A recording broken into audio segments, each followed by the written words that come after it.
Today we are going to continue with chapter 2 of business correspondence and reporting. In the previous lecture we have started with sentence types. We were just trying to understand the rules of grammar. So before continuing with this lecture, just we'll revise what we have done in the previous class.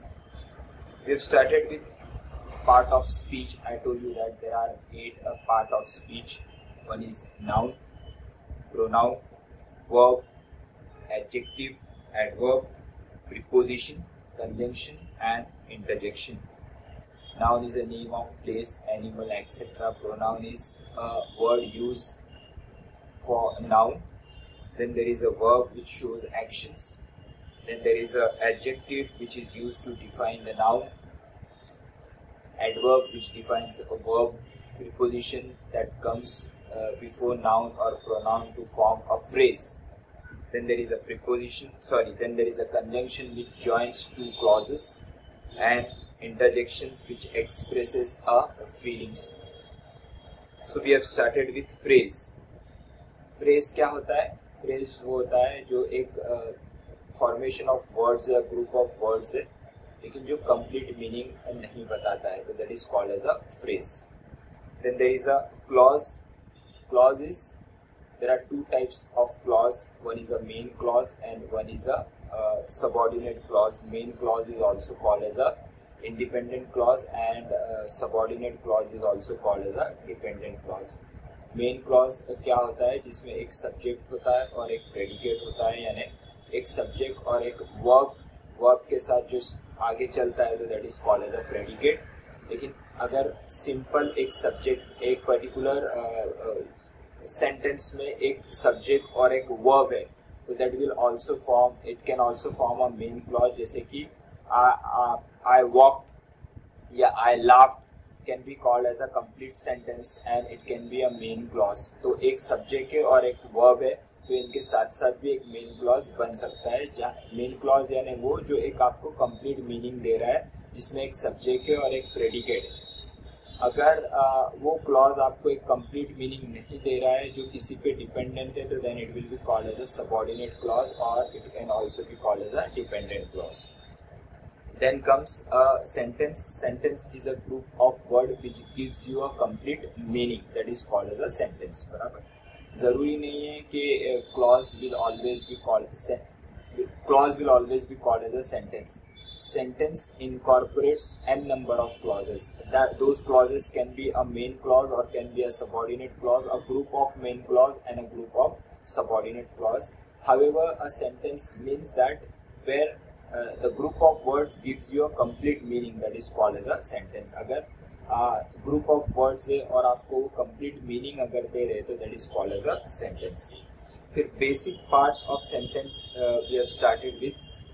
तो पहला क्या था आपका subject क्या होता है? जिसके बारे में, जिस person के बारे में, जिस चीज के बारे में अगर बोला जा रहा है, तो that is called as a subject. Predicate क्या होता है? It is a part of sentence which generally start with verb. बराबर, जो आपको सब्जेक्ट के बारे में कुछ बताता है, तो that is called as a predicate. उसके बाद था direct and indirect object. Direct object क्या? डायरेक्ट ऑब्जेक्ट के बारे में क्या बोला है कि it generally answers the question what. बराबर, तो यहाँ पे क्या बोला था? Direct object is a person और a thing that is affected by the A direct object is a person or thing that is affected by the action of verb of the object. That means that immediately comes after the verb and it answers what, that is called as a direct object. Indirect object क्या बोला गया था? Indirect object में क्या बोला गया था? A indirect object is a person or a thing that the action is done to or for, जिसके लिए आप action कर रहे हो और जो आपको क्वेश्चन whom का आंसर देता है, तो that is called as a indirect object. Sentence formation में जनरली अगर इनडायरेक्ट और डायरेक्ट ऑब्जेक्ट दोनों भी साथ में रहेंगे, तो किस तरीके से फॉर्मेशन होगा? पहले आएगा आपका सब्जेक्ट, फिर आएगा आपका वर्ब, फिर आएगा आपका इनडायरेक्ट ऑब्जेक्ट और उसके बाद आएगा आपका डायरेक्ट ऑब्जेक्ट. बराबर. उसके बाद we have refer to object of the preposition, object of the preposition का मीनिंग क्या है कि the object which will follow the preposition, that is called as an object of a preposition. जहाँ पे preposition के बाद आपको ऑब्जेक्ट मिलेगा तो that is called as an object of the preposition. There is a difference between the indirect object and object of the preposition. Indirect object will always come before the direct object, or object of the preposition will always come after the preposition. So this is the difference between the object of preposition and indirect object. और उसके बाद we have referred to verb. Verb यानी action. Verb में there are n number of types of verb, such as finite verb and non-finite verb. Finite verb में मैंने आपको बोला था finite verb जो tenses के हिसाब से change होते हैं तो that is called as a finite verb. Non-finite verb जो tenses के हिसाब से change नहीं होते हैं तो that is called as a non-finite verb. Non-finite verb जो है वो 3 प्रकार के होते हैं। पहला क्या देखा था अपन ने, first is a infinitive, second one is a participle, third one is a gerund. पहला क्या था आपका infinitive. Infinitive will always start with the word to. Infinitive verb will always start with the word to. Then there was a participle. Participle verb generally plays the role of both verb plus adjective. और gerund will always end with ing और वो noun और verb का role play करता है तो that is called as a gerund. उसके बाद third type of verb is an auxiliary verb. Auxiliary verb का मीनिंग क्या है, जो हेल्पिंग वर्ब है, जो मेन वर्ब को हेल्प करता है तो that is called as an auxiliary verb. Such as is working, was open, to, had, has, was, are, is, ये सब चीजें क्या रहेंगे, these are the helping verb जो मेन वर्ब को आपको हेल्प करते हैं तो that is called as an auxiliary verb. Then there is a modals. Modals is also a kind of an auxiliary verb, but that is generally used which shows the ability. Verb that is showing an ability or otherwise a permission or an obligation. तो ये चीज verb अगर आपको बता रहा है कि it is denoting an ability or a permission or a obligation, so then it is called as a modal. Modal is also a kind of an auxiliary verb. Then there is a transitive verb and intransitive verb.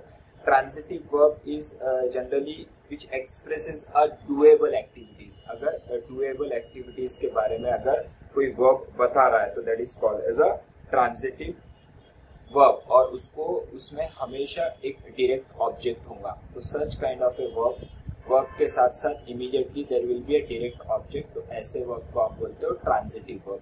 Intransitive verb के बारे में क्या रहेगा कि जहाँ पे generally there is no object, जो सिर्फ वर्ब के बारे में एडिशनल इंफॉर्मेशन, जो आप वर्ब के आगे कोई एडिशनल इंफॉर्मेशन अगर दे रहा है तो उस वर्ब को you will call as an intransitive verb. तो that's what we have seen in the previous lecture. Now we are going to start with a phrase. Now what is a phrase? Phrases are the group of related words that make some sense but not a complete sense. Already we have seen कि phrase एक group of word है जो कुछ ना कुछ तो sense बताएगा लेकिन कंप्लीट सेंस नहीं बताएगा unless and until वो group of words remaining words के साथ जब तक अटैच नहीं होते तो वो पर्टिकुलर चीज जो है वो एक कंप्लीट सेंटेंस नहीं बनेगा. तो that is called as a phrase. They may not have a subject और अ प्रेडिकेट और both and that act as a single part of speech. There are several types of phrase and that act as a single part of speech, यानी एक single word can also be called as a phrase. बराबर. अब यहाँ पे there are 3 different types of phrase. First one is a prepositional phrase as the sentence follow. Prepositional phrase. Prepositional phrase का meaning क्या है, जिसमें preposition है, यानी अगर कोई particular phrase preposition से start होता है तो that particular phrase will be called as a prepositional phrase. A prepositional phrase is a group of words that begins with a preposition and are followed generally by a noun or pronoun or anything that act as a noun. For example, a gerund. Gerund we have referred earlier. A gerund क्या रहता है, जो ing के साथ end होता है, तो that is called as a gerund. बराबर. जिसमें वी हैव सीन दैट कि जो पर्टिकुलर वर्ब, जो वर्ब और नाउन का रोल प्ले करता है, तो that is called as a gerund. अभी यहाँ पे देखिए क्या बोल रहा है, प्रीपोजिशनल फ्रेज, यानी ऐसा फ्रेज जो प्रीपोजिशन से स्टार्ट होता है। जैसे कि एग्जांपल उन्होंने क्या दिया हुआ है, just will before what they have given, she gave the book to him. Now here to is a preposition, him is a noun, तो दैट इज नाउन के साथ प्रीपोजिशन अटैच है, तो ये फ्रेज को you will call it as a prepositional phrase. उसके बाद क्या बोला है, देखिए my car is stuck in the pothole, in the pothole, यहाँ पे क्या बोल रहा है, इन द पोटहोल, तो आपका यहाँ पे इन क्या है, इट इज अ प्रीपोजिशन। आगे क्या बोल रहा है, देखिए my mother prepares food for the entire family, for the entire family, पूरी फैमिली के लिए, तो फॉर क्या है यहाँ पे, प्रीपोजिशन, तो यहाँ पे फ्रेज क्या है, for the entire family is a preposition, this is a prepositional phrase, बराबर। ये पूरा का पूरा आपका जो है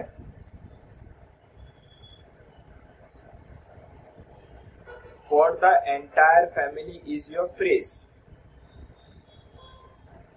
और ये किससे स्टार्ट हो रहा है, फॉर, तो this is called as a prepositional phrase. आगे क्या बोलता है, देखिए prepositional phrase are almost always used as an adjective or adverb.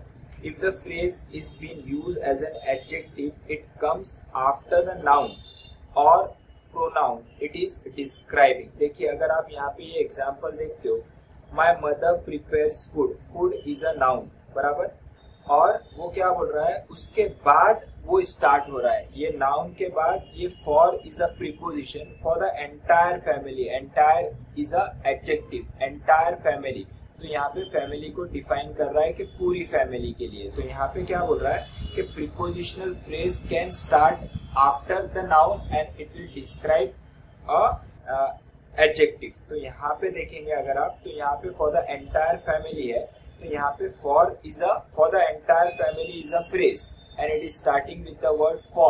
This phrase will be called as a prepositional phrase, or it is almost always used as an adjective if or an adverb. तो यहाँ पे वो adjective को की तरह use हो रहा है, तो यहाँ पे आप देखेंगे for the entire family, entire जो है that is an adjective। अब आपको इतना डिटेल में जाने की जरूरत नहीं है, सिर्फ आइडेंटिफाई करना है कि अगर एग्जामिनेशन में पूछा जाए तो ये चीज क्या है, अगर अंडरलाइन करके एग्जामिनेशन में पूछ रहा है तो you should be able to identify that it is a phrase and it is which kind of a phrase, तो it will be called as a prepositional phrase. It may ask in the examination identify the type of phrase in the following sentence, तो you should be able to identify कि phrase कौन सा है और वो कौन से टाइप का फ्रेज। सेकेंड को क्या बोल रहा है, अगर आप देखोगे, it says noun phrase, again as the name goes, noun phrase, that means something is related with a noun. So what it says, a phrase that does the function of a noun is a noun phrase. Noun phrase are composed of a noun or a pronoun and its modifier. They are used as a subject, object or a complement. That means noun phrase can act as a subject, can also act as an object, or can also act as a complement. Complement का meaning क्या है कि complement is simply which is neither an object, neither a subject, but that is simply helps to complete the sentence is called as a complement. Now what is the example they have given over here? क्या दिया हुआ है आप देखिए, यहाँ पे क्या बोल रहा है, the strange and a cracking sound, the strange and a cracking sound scared the inmates of the house. अभी यहाँ पे अगर आपको फ्रेज आइडेंटिफाई करना है, नाउन फ्रेज, तो वो क्या बोल रहा है, noun phrase are compose of a noun, they are use as a subject, object और अ कॉम्प्लीमेंट। तो यहाँ पे अगर आपको noun phrase as a subject identify करने का बोला, तो यू कैन सी दिस कि ये जो यहाँ पे उन्होंने एटलिक्स में दिया हुआ है, एटलिक फॉन्ट में, तो you can see this, the strange and a cracking sound, तो यहाँ पे ये साउंड के बारे में बता रहा है और ये आपको स्टार्टिंग में it is working as a subject, तो this particular subject can be called as a noun phrase. Second अगर आप देखोगे वहां पे क्या बोल रहा है, noun phrase as an object, पहला क्या बोला था, noun phrase as a subject, तो यहाँ पे noun phrase as a subject, the strange cracking sound scared the inmate of the house, cracking the strange and cracking sound, यानी एक भयानक आवाज ने इनमेट्स को, उस घर में रहने वालों को डरा दिया, बराबर। तो यहाँ पे इस सब्जेक्ट क्या बोल रहा है, यहाँ पे सब्जेक्ट क्या है, द स्ट्रेंज क्रैकिंग साउंड। अगर मैं सिर्फ इतना ही बोलता हूँ स्ट्रेंज क्रैकिंग साउंड, तो ये कोई कंप्लीट इंफॉर्मेशन आपको नहीं दे रहा है, ये एक फ्रेज है। तो अब ये कौन से टाइप का फ्रेज है, तो you will call it as a noun phrase, बराबर। तो noun phrase as playing the role of subject. Second अगर आप देखोगे noun phrase as a object, तो यहाँ पे देखिए Sarita eats, Sarita is a subject, बराबर। Eat is a verb, a lot of food at lunch, a lot of food, food यहाँ पे क्या हो गया, it is working as an object, तो यहाँ पे क्या बोल रहा है, a lot of food at a lunch, तो यहाँ पे ये क्या हो गया आपका object। तो यहाँ पे ये फ्रेज कौन सा फ्रेज है, नाउन फ्रेज है और working as an object. Third example अगर आप देखोगे, the beach is a great place for a picnic. Now यहाँ पे क्या बोल रहा है, noun phrase as a complement. Complement क्या होता है, जो नाइदर एन ऑब्जेक्ट होता है नाइदर ए सब्जेक्ट होता है, सिर्फ ऐसे पर्टिकुलर वर्ड जो आपके सेंटेंस को कंप्लीट करने के लिए हेल्प करते हैं, तो that is called as a complement. तो यहाँ पे क्या बोल रहा है, देखिए the beach is a great place for a picnic. Now here you can see here the beach is a subject, is a verb, a great place for a picnic is a phrase, a great place for a picnic is a phrase. It's neither an object neither a subject, it can be called as a phrase. And which phrase is this, it is a noun phrase and it is working as a complement. तो noun phrase जो है वो as a subject भी काम कर सकते हैं, noun phrase as a object भी काम कर सकते हैं, या फिर noun phrase as a complement भी काम कर सकता है। तो पहला आपने क्या देखा, प्रीपोजिशनल फ्रेज। प्रीपोजिशनल फ्रेज ऐसा फ्रेज जो प्रीपोजिशन से स्टार्ट होता है। Noun phrase can work as a subject, noun phrase can work as an object, noun phrase can work as a complement, बराबर। तो यहाँ पे नाउन फ्रेज जो है वो सब्जेक्ट का भी काम करेगा, ऑब्जेक्ट का भी काम करेगा, या कॉम्प्लीमेंट का भी काम करेगा। तीसरा बोल रहा है आपका वर्ब फ्रेज, यानी जो वर्ब का काम करेगा। तो यहाँ पे क्या बोल रहा है, the verb phrase consists of main verb and one or more helping verb linked together. Very important. verb phrase कौन सा रहेगा, जहां पे एक आपका main verb रहेगा और एक या एक से ज्यादा आपके auxiliary verb या helping verbs रहेंगे। यहाँ पे will refer to the example. Sham has eaten a chocolate. Now in this case Sam is a subject, has eaten is a verb, a chocolate is a object. This is an object, this is a subject, and here this is a verb. And here eaten is a main verb and has is a helping verb.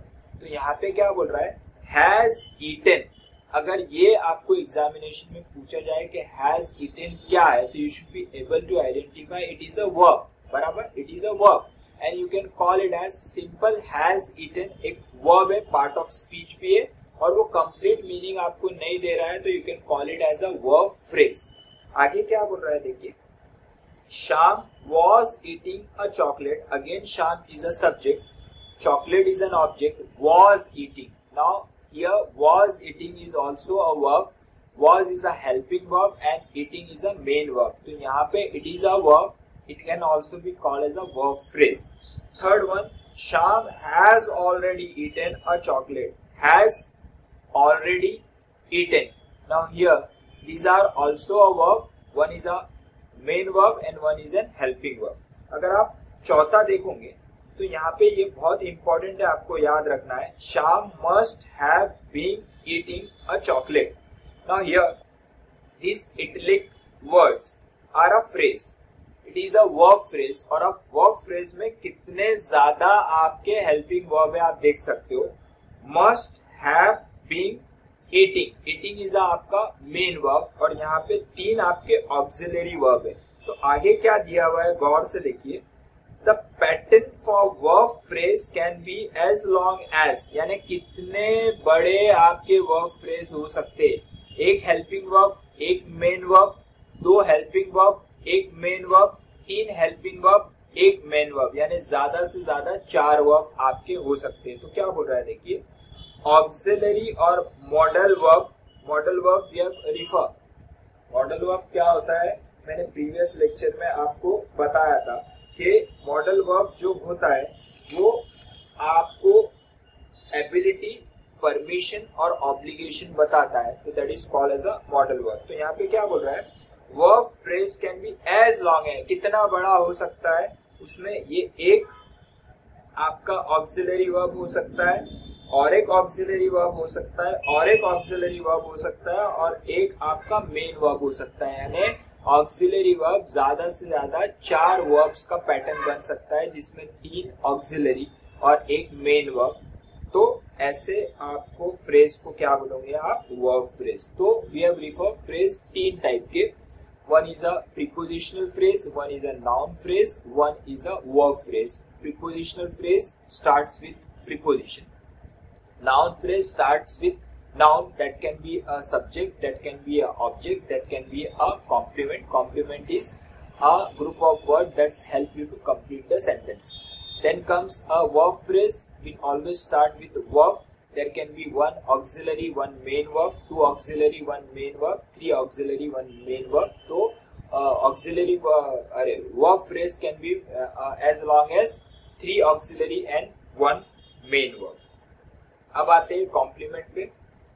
मैंने आप लोगों को बताया complement क्या होता है। Complement is simple that helps to complete the sentence is called as a complement. What it says, a word और a word group that completes the meaning of a subject, of an object, of a verb is called as a complement.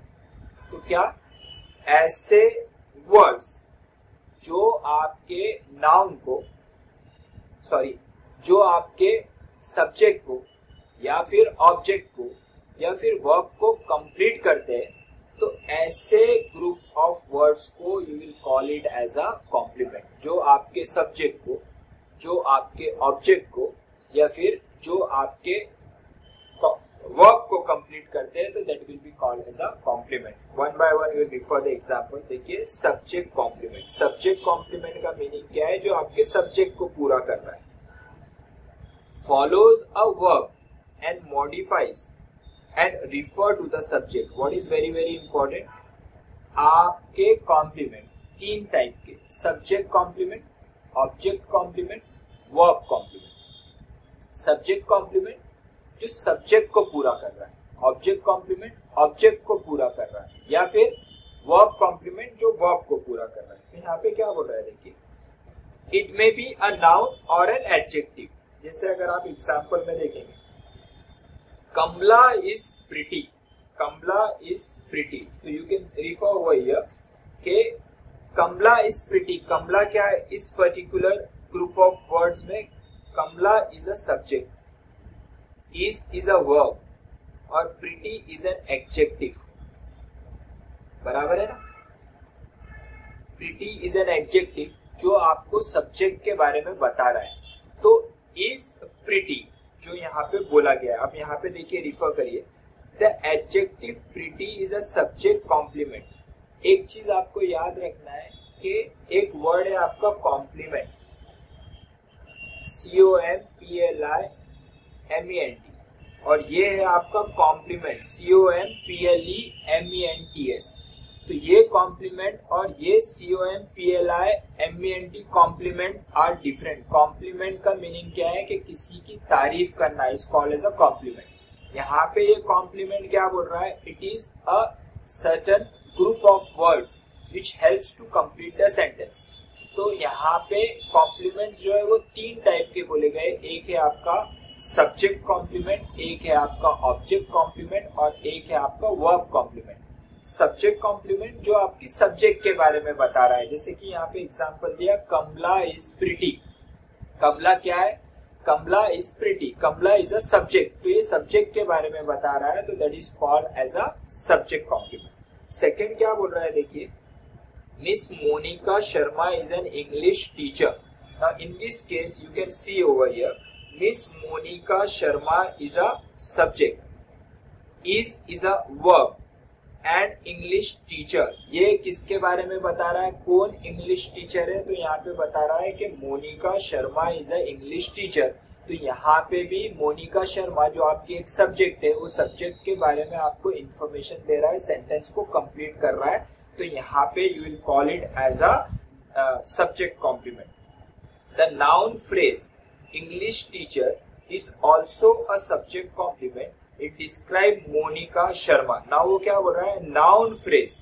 थोड़ी देर पहले we have refer phrase, तीन type के preposition, noun phrase, prepositional phrase and third one what we have referred is a verb phrase. तो noun phrase क्या था, जो either आपके सब्जेक्ट को डिफाइन कर रहा है या फिर ऑब्जेक्ट को डिफाइन कर रहा है या फिर आपका जो है वो कॉम्प्लीमेंट का पार्ट प्ले कर रहा है. तो that is called as a phrase, noun phrase. तो इस पर्टिकुलर केस में क्या बोला है देखिए, miss Monika Sharma is a English teacher. तो Monika Sharma is a subject, is a verb, और इंग्लिश टीचर जो है वो आपके सेंटेंस के कॉम्प्लीमेंट है जो आपका सेंटेंस पूरा कर रहा है. और वो किसके बारे में बता रहा है, आपके सब्जेक्ट के बारे में बता रहा है. तो ये पर्टिकुलर कॉम्प्लीमेंट को you can also call it as a noun phrase. तो वो क्या बोल रहा है, the noun phrase English teacher is a subject complement. It describe Monica Sharma. अब एक चीज ध्यान दीजिए कि an is an English teacher, अगर आप देखोगे तो ये कॉम्प्लीमेंट का भी रोल प्ले कर रहा है और एक फ्रेज का भी रोल प्ले कर रहा है.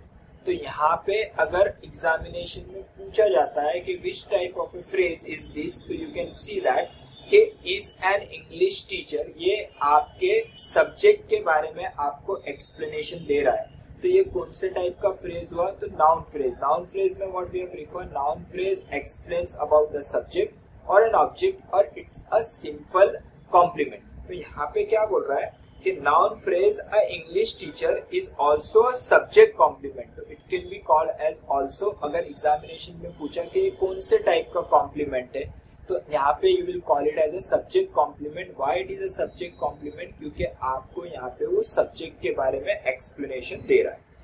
तो कॉम्प्लीमेंट में पहला आ गया आपका सब्जेक्ट कॉम्प्लीमेंट. दूसरा है आपका ऑब्जेक्ट कॉम्प्लीमेंट. ऑब्जेक्ट कॉम्प्लीमेंट क्या है कि जो आपके, तो ऑब्जेक्ट कॉम्प्लीमेंट क्या है, ऑब्जेक्ट कॉम्प्लीमेंट ये है जो आपको ऑब्जेक्ट के बारे में बता रहा है. तो that is called as an object complement.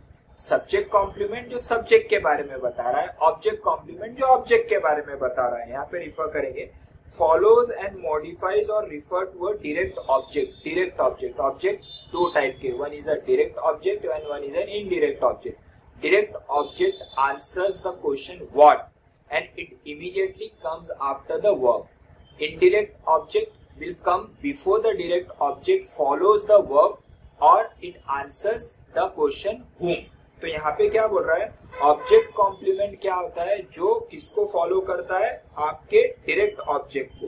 यहाँ पे क्या बोल रहा है देखिए, I consider Indian television negative. अब इस सेंटेंस में आप देखिए, I is a subject, consider is a verb और Indian television is an object, बराबर. और यहाँ पे क्या बोल रहा है, आई कंसिडर इंडियन टेलीविजन, मैं इंडियन टेलीविजन को क्या कंसिडर करता हूं, तो यहाँ पे बोला है नेगेटिव. ये नेगेटिव जो है वो इंडियन टेलीविजन के बारे में बता रहा है. इंडियन टेलीविजन क्या है, आपका एक ऑब्जेक्ट है. तो ये डायरेक्ट ऑब्जेक्ट है और डायरेक्ट ऑब्जेक्ट के सेंटेंस को वो कंप्लीट कर रहा है. तो यहाँ पे ये डायरेक्ट ऑब्जेक्ट के बारे में बता रहा है. तो इस पर्टिकुलर कॉम्प्लीमेंट को you will call it as a object complement. Next example आप देखिए, the judges elected her Miss Universe 2016. Now in this case you can see this, the judges are the subject, elected is a verb, her is an object, बराबर. अब the judges selected her, her जो है आपको object है object के बारे में क्या बोल रहा है, उसको क्या सिलेक्ट किया है, उसको अगर आपने जजेस ने उसको सिलेक्ट किया है या इलेक्ट किया है तो उसको क्या बोल के इलेक्ट किया है, तो उसको क्या बोल के इलेक्ट किया है, मिस यूनिवर्स 2016। मिस यूनिवर्स 2016 किसके बारे में बता रहा है, हर के बारे में बता रहा है। हर क्या है इस सेंटेंस के अंदर, इट इज एन ऑब्जेक्ट, तो this can be called as an object complement. और तीसरा आता है आपका verb complement. Again it describes about the verb, it immediately follows the verb, that is called as a verb complement. Immediately verb के बाद अगर कोई सेंटेंस पूरा हो रहा है तो that is called as a verb complement. यहाँ पे क्या बोल रहा है देखिए, this is a direct or indirect object of a verb. It may be a noun, pronoun or a word or a word group acting as a noun. That means in a sentence there can be both direct object also and indirect object also. यहाँ पे क्या बोल रहा है देखिए, Sushma gave Sally my chocolate. Now in this case if you will refer, you will see this, Sushma is a subject, gave is a verb, Sally and my chocolate. बराबर, यहाँ पे you can refer that there are two objects. Whenever there is a two object, one object will be an indirect object and second you can find there is a direct object. So in this case Shelly is an indirect object and my chocolate is a direct object. बराबर, तो यहाँ पे ये direct और indirect object immediately comes after the verb. तो gave Shelly my chocolate, यहाँ पे ये एक phrase हो गया, तो ये phrase को you will call it as a verb complement. और ये यहाँ पे you can refer this, Shelly is a indirect object, my chocolate is a direct object of the verb gave. Both are considered as a verb complement. तो यहाँ पे अभी तक अपन ने क्या देखा कि we have referred to phrase and we have referred to a complement. Phrase जो है आपके तीन टाइप के, one is a prepositional phrase, one is a noun phrase and one is a verb phrase. तो आपका prepositional phrase will follow a preposition. Noun phrase will say something, a phrase which will say something about the subject, about the object, or simply it will act like a complement. And third one we have referred to the verb phrase that will start with a verb. So that is called as a verb phrase, where there can be one helping verb and one main verb, or more than one helping verb and one main verb. So that is called as a verb phrase. फिर आता है आपका complement. Complement क्या होता है, जो आपके sentence को पूरा करता है, तो that is called as a complement. Complement तीन टाइप के, one is a subject complement जो आपको सब्जेक्ट के बारे में इंफॉर्मेशन दे रहा है, ऑब्जेक्ट कॉम्प्लीमेंट जो आपके ऑब्जेक्ट के बारे में इंफॉर्मेशन दे रहा है, और तीसरा आपका वर्ब कॉम्प्लीमेंट जो after verb there will be a direct and an indirect object. तो such complement can be called as a verb complement. तो ये हो गए आपके फ्रेज और कॉम्प्लीमेंट्स. अब आते हैं टाइप्स ऑफ सेंटेंस.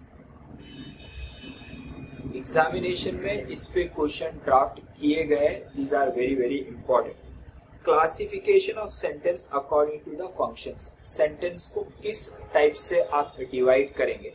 तो पहला बोल रहा है कि declarative sentence, simple, when there is a declaration, कोई पर्टिकुलर सेंटेंस से आप कोई चीज बता रहे हो, डिक्लेयर कर रहे हो, तो ऐसे सेंटेंस को you will call it as a declarative sentence.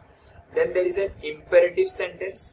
Imperative sentence का मीनिंग क्या है कि अगर सामने वाला अगर आपको कोई कमांड कर रहा है या फिर रिक्वेस्ट कर रहा है, प्रपोज कर रहा है, तो ऐसे सेंटेंस को you will call it as an imperative sentence. Third one is a interrogative sentence, is when there is a questions. Questions based sentence are called as an interrogative sentence. And exclamatory sentence are where you expresses your feelings are called as an exclamatory sentence. Just will refer these in detail. तो पहला क्या दिया गया है, declarative sentence. Declarative sentence simply make a statement or expresses an opinion. In other words, they make a declaration. This sentence can be positive or negative statement, a proverb, a universal truth, or a suggestion. This sentence end with a full stop. तो यहाँ पे क्या है कि एक simple proverb, where there is a will, there is a way. So this is called as a proverb. So this will be simply called as a sentence. या फिर एक universal truth, sun always rise from the east and set in the west, this is a universal truth, इसको कोई deny नहीं कर सकता है। तो ऐसे सेंटेंसेस को you will call it as a declarative sentence. Example दिया गया है, देखिए it is raining, the child is going to school, simple statement, honesty is the best policy, barking dog seldom bite, seldom का meaning क्या है, never bite. Proverb, she should not shout at elders, this is a negative sentence, my friend is a good actor is a opinion। then there is a imperative, imperative के बारे में मैंने क्या बताया, जहां पे आप कमांड कर रहे हो, रिक्वेस्ट कर रहे हो, प्रपोज कर रहे हो, सजेस्ट कर रहे हो, तो such kind of a sentence can be called as an imperative sentence। sentences that expresses an order, command, advice, request, proposal, suggestion are called as an imperative sentences। They can end in a full stop or an exclamation depending on the imperative mood। Example, please listen to me, यहाँ पे आप request कर रहे हो, please listen to me। Get lost, that is an order, command, you go out। Let's go for a long drive is a suggestion। This one looks good will be called as an advice। So such kind of a sentence will be called as an imperative sentences। तो examination में they will give you n number of sentences and they will ask you to identify whether it is an declarative sentence, imperative sentence, interrogative sentence or simply exclamatory sentence। Third one is an interrogative sentence, that is nothing but a question based sentences। क्या बोला गया है, sentences that ask a question are interrogative questions। Usually WH words are used to frame questions। Example, which, what, when, where, who, why, whom, how। A verb always, so interrogative sentence are question based। तो यहाँ पे क्या बोला है, once again we'll read this। sentences that ask a question are interrogative sentences। Usually WH word are used to frame questions। Now just will refer the examples। What is your name? Where do you live? Can you help me solve the puzzle? Why did you shout? Do you know where Sita lives? Now in all these you can see that it is simple sentence, but it will be called as an interrogative sentence because it is a question based। Fourth one, exclamatory sentence, जो मैंने आप लोगों को बताया कि जहां पे आप आपके फीलिंग्स जनरेट कर रहे हो, हुर्रे, एलास, that means जहां पे आपके feelings generate हो रहे हैं, such kind of a sentence will be called as an exclamatory sentence, जहां पे generally exclamation use होता है। sentences that express strong feelings or emotions such as joy, sorrow, regret, surprise, wonder, etc. are called exclamatory sentence। they end up with an exclamation marks। what a beautiful piece of art, that is wonder। Hooray, admiring, that means what a beautiful piece of art is nothing but you are admiring something। Hooray, that is a joy, we won the match। Alas, the pet died, that is a sorrow। Oh my God, when did you come, that is a surprise। What a shame, that is a regret। So in all these cases there is an exclamation used, it is very easy to identify, so that is exclamatory sentence। So sentences are of four types। one is what, one is a declarative sentence where it will be a simple declaration। second one, you can see that imperative, that is nothing but a commanding situation where you command something, where you request something, where you propose, suggest something is called as an imperative। third one is an interrogative, simple sentence in a question manner where you are going to ask the questions। fourth one is an exclamatory sentence where there is an exclamation where you expresses your feeling is called as an exclamatory sentence। So these are four types of sentence।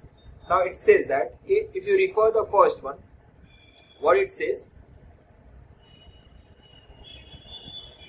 there are four types of sentence based on function। based on function, यहाँ पे based on function चार sentences types देखे अपन ने, imperative, declarative, interrogative and last one exclamatory। And now it says that classification of sentence according to the structure. पहला था function, अब है structure. Structure के हिसाब से you have 4 types of sentence. These are very very important. Examination के अंदर generally a question are based on these types. Structure के sentence types कौन से? Simple sentence, compound sentence, complex sentence and complex compound sentences. Try to remember. On the basis of function you have declarative, interrogative, imperative and exclamatory. On the basis of structure, types of sentence are you have simple sentence. वहां पे भी simple था जो declarative बोला गया था, यहाँ पे भी simple sentence है. जहां पे यहाँ पे स्ट्रक्चर के अंदर we will identify the sentences on the basis of number of clauses, number of main clause and number of dependent clauses. तो उसके बेसिस पे we are going to identify के सेंटेंस कौन से टाइप के. तो 4 टाइप के sentence based on structure. One is a simple sentence, one is a compound sentence, one is a complex sentence, and fourth one is a complex compound sentence, that is a mixture of second and third. Simple sentence कौन सा होता है? जहां पे you can see that कि वहां पे एक simple main clause होगा. मैंने बोला है कि sentence on the basis of structure is identified depending on the number of clauses. अब clauses में अपन ने क्या देखा था कि clauses जो है वो 2 types के. One is a independent clause which is also called as a main clause, and one is a dependent clause which is also called as a subordinate clause. Independent clause कौन सा होता है? जहां पे एक subject और एक predicate होता है. Predicate will start with a verb and it will tell you something about the subject. अगर main clause के अंदर सिर्फ एक subject और एक verb है तो that will also can call as a main clause. जैसे कि example I laughed. तो this can be a complete sentence जहां पे सिर्फ एक subject और laugh एक verb है. तो simple sentence के अंदर आपके पास सिर्फ एक main clause रहेगा. तो ऐसे sentences को you will call it as a simple sentence.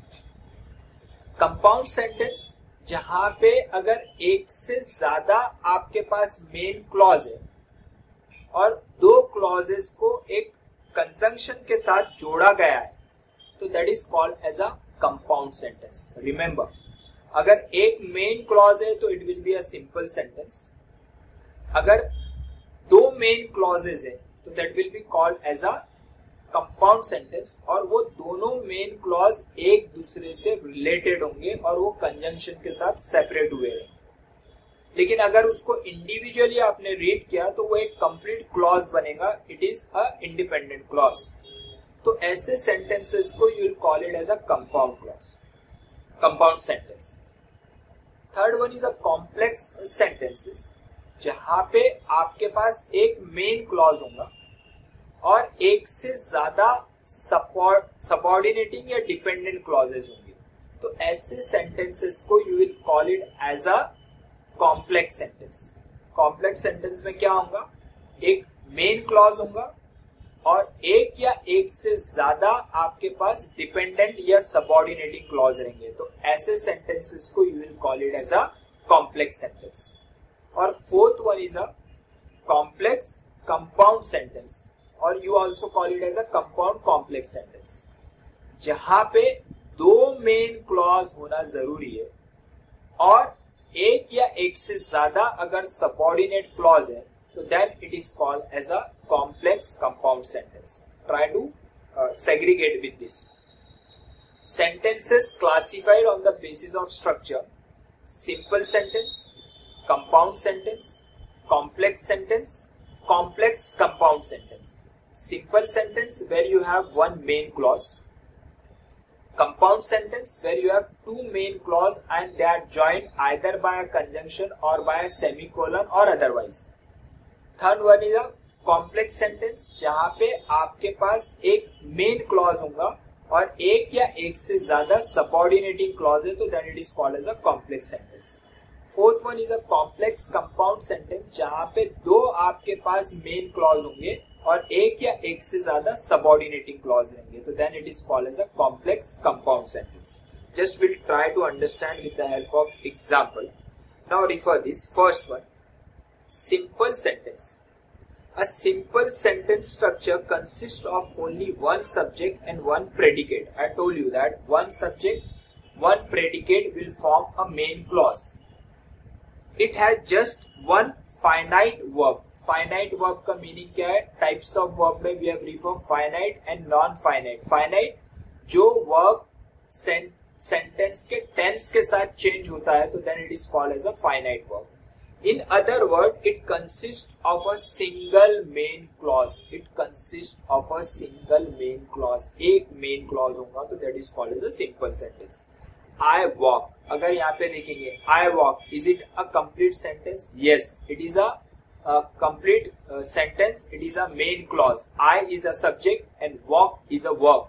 तो मैंने आपको बोला कि देयर इज एवरी पॉसिबिलिटी कि अगर एक मेन क्लॉज में एक सब्जेक्ट और एक वर्ब हो सकता है और वो एक कंप्लीट मीनिंग आपको देगा, आई वॉक. तो यहाँ पे it is a simple sentence. These two words simple sentence has one main clause, that is I, which consists of the subject I and the predicate walk, that is nothing but a verb. तो verb पूरा verb का एक complement नहीं भी रहा और एक simple verb रहा और वो आपको एक कंप्लीट मीनिंग दे रहा है, तो then also it can be called as a sentence and those sentence can be called as a simple sentence. Shamali ran after her little brother. Now try to identify under this subject, verb and other part of the sentence. In this you can see this. Shamali is a subject. Ran after is a verb. Her little brother is a complete part of the sentence, object you can call it as. You can refer here. The simple sentence has one main clause. The subject is Shamali and the predicate is ran after a little brother. Ran after a little brother can be called as a entire predicate, जहां पे verb के साथ वो start हो रहा है, subject के बारे में बता रहा है. This predicate is a verb phrase that consists of more than one word. Verb phrase में अपन ने क्या देखा था, जो verb से start होगा, जहाँ पे एक helping verb रहेगा और एक main verb रहेगा, और वहां पे there is every possibility that there can be more than one helping verb. So that is called as a verb phrase. तो यहाँ पे आप देखोगे Shamali ran after her little brother. तो in this particular case यहाँ पे एक subject है और एक आपका प्रेडिकेट है, तो ये एक मेन क्लॉज हुआ जो पूरा इंफॉर्मेशन आपको दे रहा है, तो this is called as a simple sentence. Third अगर आप देखोगे, in great anger the man shouted and yelled at his lazy son. In great anger the man shouted and yelled at his lazy son. Now try to understand this. The simple sentence has one main clause with a single subject, man, single predicate, shouted and yelled at his lazy son. The predicate has two verbs known as compound verb, shouted and yelled. This compound verb should not be confused with compound sentence. Compound sentence are different from compound verb when you use two verbs and both are independent verb, they are called as a compound verb. Compound sentence के अंदर you use two main clause. In great anger and at his lazy son are prepositional phrase. Now try to understand, this is a very very important sentence.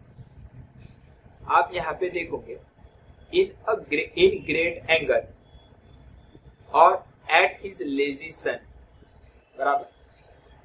यहाँ पे in great anger और at his lazy son दोनों भी preposition से start हो रहे हैं और कंप्लीट मीनिंग आपको नहीं दे रहे. तो in great anger you can call it as a prepositional phrase. At his lazy son is also not giving you a complete information, so that is a simple phrase and it is starting with a preposition at, so it can be called as a prepositional phrase. The man shouted and yelled. अभी यहाँ पे क्या बोला है देखिए, the man the man क्या हो गया आपका, द मैन हो गया आपका subject, shouted and yelled are verb. तो यहाँ पे अगर आप देखोगे तो this can form a complete sentence, the man shouted and yelled. तो यहाँ पे ये हो गया आपका एक complete, you can call it as a clause. तो द मैन हो गया आपका सब्जेक्ट, शाउटेड एंड येल्ड हो गया आपके वर्ब, और दोनों भी इंडिपेंडेंट वर्ब है तो उसे आप बोलोगे कंपाउंड वर्ब। तो यहाँ पे क्या हो रहा है, अगर आप देखोगे, in a great anger the man shouted and yelled at his lazy son. तो यहाँ पे the man shouted and yelled at his lazy son in a great anger, this is a complete sentence. यहाँ पे एक ही main clause है, और main clause कौन सा है यहाँ पे अगर आप देखोगे तो यहाँ पे बोला है कि एक सब्जेक्ट और एक प्रेडिकेट मिलके आपका एक मेन क्लॉज बनता है। तो यहाँ पे सब्जेक्ट कौन सा है आपका, मैन, शाउटेड एंड येल्ड आपके वर्ब है। अगर सिर्फ सेंटेंस सिर्फ इस तरीके से रहता था, the man shouted and yelled, ये भी एक कंप्लीट सेंटेंस माना जाता था, लेकिन इसके आगे क्या बोला गया है, शाउटेड एट होम, तो वहां पे बोला गया है एट हिज लेजी सन, और in a great anger. In a great anger ये बता रहा है एक एडजेक्टिव मैन के बारे में, बहुत गुस्से से उसने अपने लड़के को चिल्लाया उसके लेजी पने के कारण। तो यहाँ पे हो गया ये एक complete sentence, and it will be called as a simple sentence because it is incorporating only one main clause. बराबर। कंपाउंड सेंटेंस क्या रहेगा, कंपाउंड सेंटेंस रहेगा जहां पे आपके दो मेन क्लॉजेस है लेकिन दोनों एक दूसरे से रिलेटेड है। अगर वो एक दूसरे से रिलेटेड नहीं है then it can not be called as a compound sentence. वो एक दूसरे से रिलेटेड इंफॉर्मेशन आपको देंगे लेकिन वो दोनों भी मेन क्लॉज है, यानी दोनों भी इंडिपेंडेंट क्लॉज है, यानी उनके आप में एक कंप्लीट मीनिंग जनरेट कर रहे हैं। तो that is called as a compound sentence. तो what it says, now refer to compound sentence. A compound sentence is composed of two or more independent clauses. It does not have a dependent clause. This is very very important. अगर दो main clause है तो वो compound sentence है, दो से ज्यादा main clause है तो भी कंपाउंड सेंटेंस है, लेकिन इसमें डिपेंडेंट क्लॉज मिसिंग रहेगा। अगर इसमें डिपेंडेंट क्लॉज भी आ जाता है तो ये सेंटेंस आपका बन जाएगा complex compound sentence. The clauses are joined by coordinating conjunction और अ कॉमा और अ सेमीकोलन और even a colon. Coordinating conjunction यानी आपका जो सेंटेंस में जो दो मेन क्लॉज रहेंगे एक दूसरे को कोऑर्डिनेट करेंगे यानी एक दूसरे से ज्वाइन रहेंगे। Will just try to understand with the help of example what they have given. The robber tried to escape, but the police caught him. Now देखिए यहाँ पे दो इंडिपेंडेंट क्लॉजेस कौन कौन से है। The robber tried to escape is one clause which gives you a complete meaning. It is an independent clause. Second अगर आप देखोगे the police caught him, बराबर, ये भी एक कंप्लीट सेंटेंस आपको जनरेट कर रहा है, ये भी हो गया आपका एक independent clause. The police cot him, किसको कॉट किया, रॉबर को कॉट किया, यानी एक दोनों भी मेन क्लॉज एक दूसरे को कोऑर्डिनेट कर रहे हैं और ये दो मेन क्लॉज एक कोऑर्डिनेटिंग कंजंक्शन के साथ जुड़े हुए। Conjunction is a part of speech that joins the two sentences are called as a conjunction. तो यहाँ पे बट इज अ कंजंक्शन जो दो मेन क्लॉज को ज्वाइन कर रहा है, तो ऐसे सेंटेंसेस को you will call it as a compound sentence. फिर आप देखोगे I will decide what I have to do is a complete sentence. Semicolon you are requested not to interfere is also giving you a complete sentence. ये दोनों भी sentences एक दूसरे को coordinate कर रहे हैं और सेमीकोलन से डिफरेंशिएट हो अलग अलग हो रहे हैं, तो ऐसे सेंटेंसेस को you call it as a compound sentence. The law has been pass from 1st July. All businesses will have to comply with GST norms. Now see this. The law has been passed is a complete sentence. जहां पे you have the law as a subject, has been passed as a predicate. बराबर. From 1st July, all businesses will have to comply with GST norm is also a complete sentence, which is giving you a complete meaning. और ये दोनों भी sentences जो है वो colon से separate हो रहे हैं, लेकिन एक दूसरे से जुड़े हुए, को रिलेटेड है. अगर एक दूसरे से वो सेंटेंसेस जुड़े हुए नहीं है तो then it can not be called as a compound sentence. It has to coordinate. जैसे कि अगर मैं एग्जांपल ऐसा बोलता हूँ, I am sleeping, he is running and he is running, तो यहाँ पे दोनों भी सेंटेंसेस कंप्लीट इन मीनिंग है, मेन क्लॉजेज है, लेकिन वो एक दूसरे को कोऑर्डिनेट नहीं कर रहे हैं, तो then it can not be called as a compound sentence. यहाँ पे the fire raged on for days, consequently the whole forest was destroyed. Now ये the fire raged on for days, consequently the whole forest was destroyed. The whole forest was destroyed is a complete sentence. The fire raged on days. This is also a complete sentence. आप ये दोनों sentences एक दूसरे को coordinate कर रहे हैं और सेपरेट एक कंजंक्शन के थ्रू हो रहे हैं कॉन्सिक्वेंटली, तो ये भी हो गया आपका एक compound sentence. The night came on, the rain fell heavily and we all got very wet. अब यहाँ पे 3 इंडिपेंडेंट क्लॉजेस है. पहला है the night came on,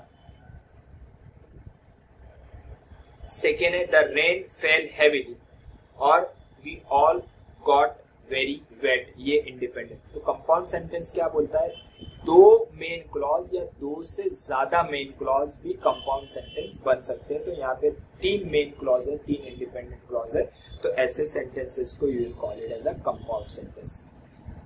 third one है आपका complex sentences.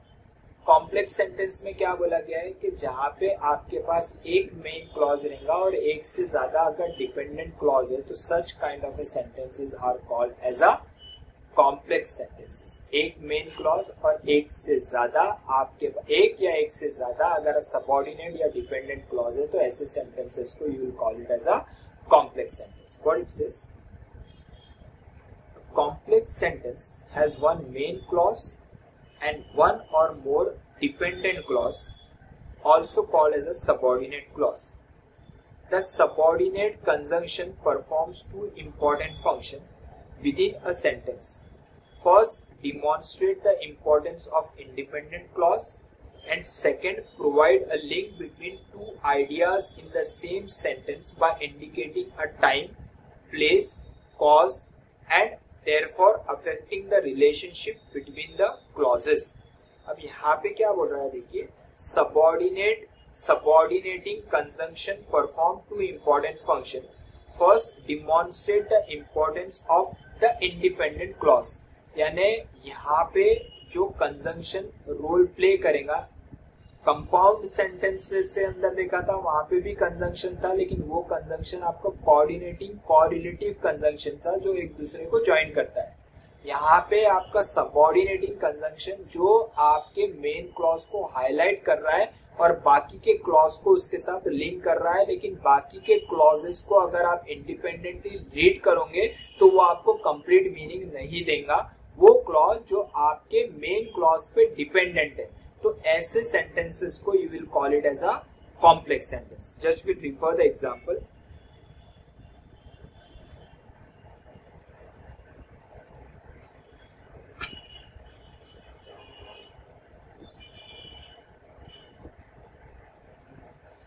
What they have given. Example of complex sentence. The boy ran away when he saw the lion.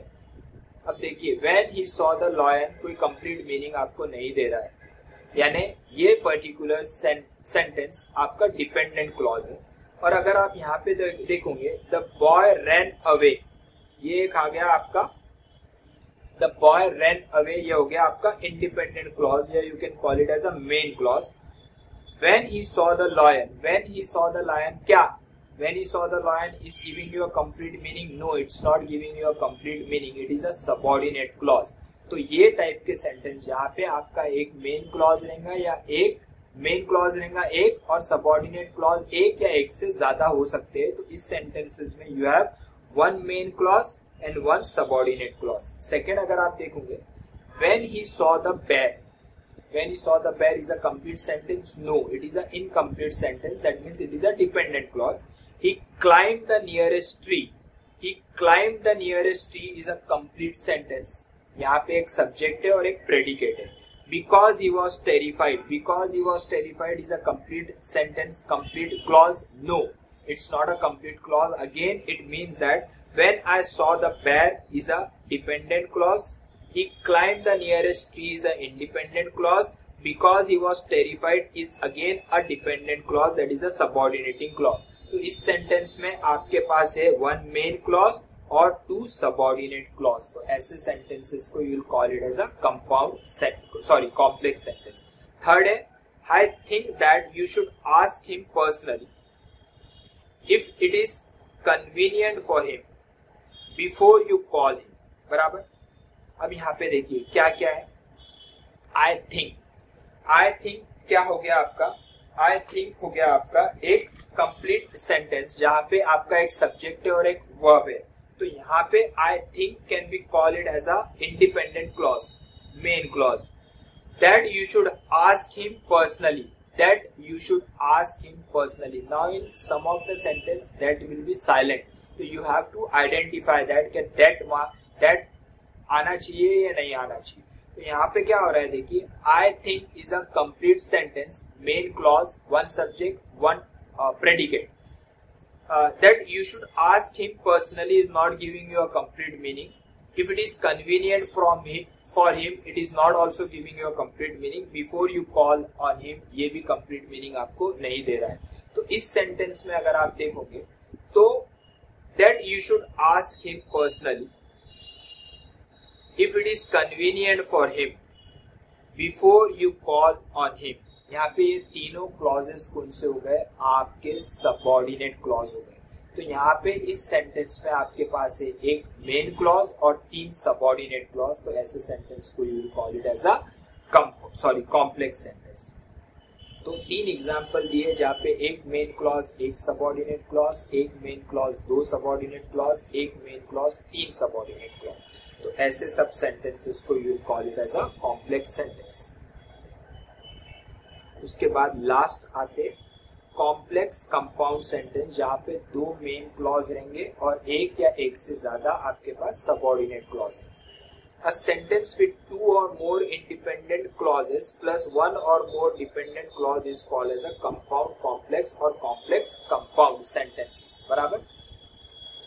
In the following example, independent clause has been underlined. He smiled brightly is one independent clause. He laughed delightedly is also an independent clause. When he saw his new bicycle is a dependent clause. Although I like to watch movies, I haven't been able to see any lately, and there haven't been any interesting one released recently. तो यहाँ पे I have been able to see any lately और there haven't been any interesting one released recently are the independent clause, and although I like to watch movies is a dependent clause.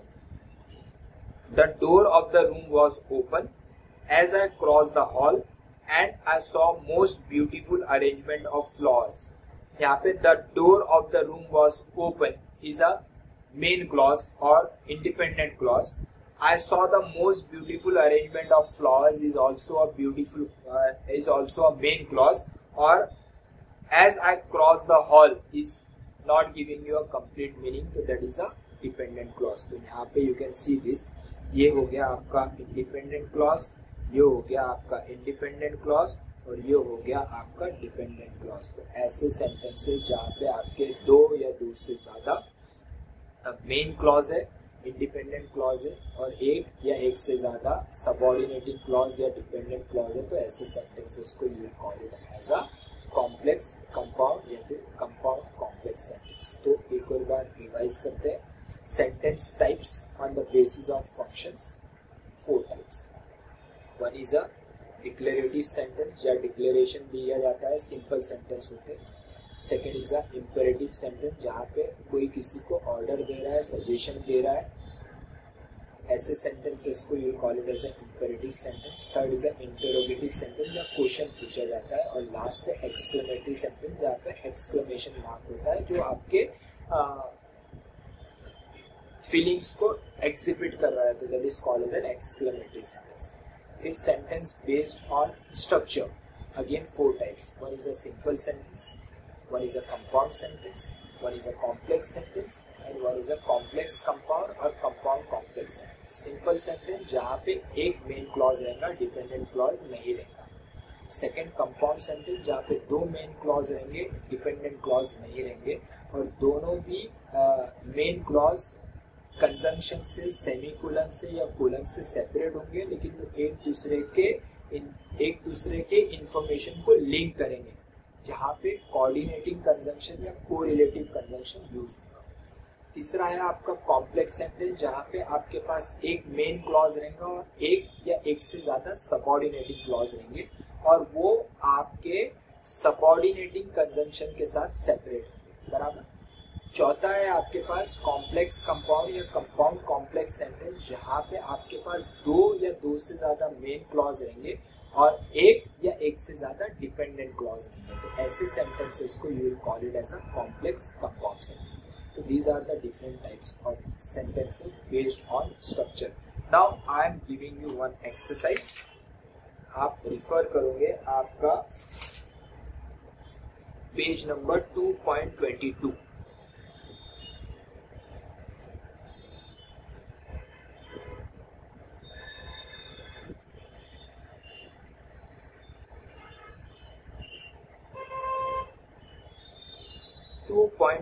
को अगर आप refer करोगे, you will see over here, classify the following sentences as simple, compound, complex और compound complex.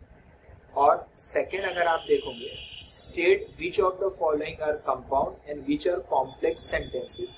In every sentences identify the dependent and independent clause. तो page number 2.22 पे ये 2 exercise आपको homework में कंप्लीट करनी है, and I will check in the next lecture, बराबर। So what we have studied in today's lecture, first we have learn about phrases, and phrases कितने types के phrase we have gone with. यहाँ पे we have scene that कि आपके phrases जो है वो 3 टाइप के। One is a prepositional phrase, जो प्रीपोजिशन से स्टार्ट होगा। सबसे पहले फ्रेज क्या है? Phrase a group of word है जो कंप्लीट मीनिंग जनरेट नहीं करता है। फ्रेजेस 3 टाइप के, one is a prepositional phrase जो प्रीपोजिशन से स्टार्ट होगा। दूसरा नाउन फ्रेज, जो नाउन के बारे में आपको इंफॉर्मेशन देगा, जिसमें सब्जेक्ट कवर हो सकता है, ऑब्जेक्ट कवर हो सकता है, और तीसरा हो सकता है आपका कॉम्प्लीमेंट, जो नाउन फ्रेज में आएगा, जो आपके सब्जेक्ट का इंफॉर्मेशन दे रहा है या ऑब्जेक्ट का इंफॉर्मेशन दे रहा है, और तीसरा जो है आपके कॉम्प्लीमेंट का इंफॉर्मेशन दे रहा है। तो that is playing a role of noun phrase. और तीसरा था आपका वर्ब फ्रेज, जहाँ पे वर्ब से स्टार्ट होगा और वहां पे एक आपका हेल्पिंग वर्ब होगा और एक होगा आपका मेन वर्ब। एक से ज्यादा हेल्पिंग वर्ब हो सकते हैं, ज्यादा से ज्यादा कितने वर्ब हो सकते हैं? 4, जिसमें 3 ऑक्सिलरी वर्ब और एक हो सकता है आपका मेन वर्ब। तो ऐसे फ्रेज को you'll call as a verb phrase, बराबर, जो वर्ब से स्टार्ट होगा। उसके बाद we have studied about complement. Complement क्या है? जो नाइदर सब्जेक्ट है नाइदर एन ऑब्जेक्ट है, वो सिर्फ ऐसा ग्रुप ऑफ वर्ड है जो आपको सेंटेंस कंप्लीट करने के लिए हेल्प करता है। तो आपके कॉम्प्लीमेंट जो है वो 3 टाइप के हैं। First is a subjective complement, second one is an object complement, and third one is a verb complement. Subject complement जो सब्जेक्ट के बारे में आपको इन्फॉर्मेशन पूरा कर रहा है, सब्जेक्ट के बारे में बता रहा है। ऑब्जेक्ट के बारे में अगर बता रहा है, ऑब्जेक्ट को पूरा कर रहा है, तो that is an object complement. और तीसरा है आपका वर्ब कॉम्प्लीमेंट। वर्ब कॉम्प्लीमेंट में क्या देखा गया है कि जहाँ पे एक सब्जेक्ट होगा, एक वर्ब होगा और वर्ब के साथ साथ जुड़े होंगे एक इनडायरेक्ट एंड डायरेक्ट ऑब्जेक्ट। तो ऐसे कॉम्प्लीमेंट को you will call it as a verb complement. फिर we have seen a type of sentence based on function. 4 types. One is a declarative sentence, second one is an imperative, third one is an interrogative, and fourth one is a exclamatory. Sentences based on structure, again 4 types. One is a simple sentence where will be one main clause. Second, compound sentence, there will be 2 main clause. Third one is a complex sentence where there will be one main clause and one or more dependent clause. And fourth one is a complex compound complex sentence where there will be 2 main clause and one or more subordinating clause. So these were different types of sentence. So just go through it again. If you have any doubt, please ask. Bye.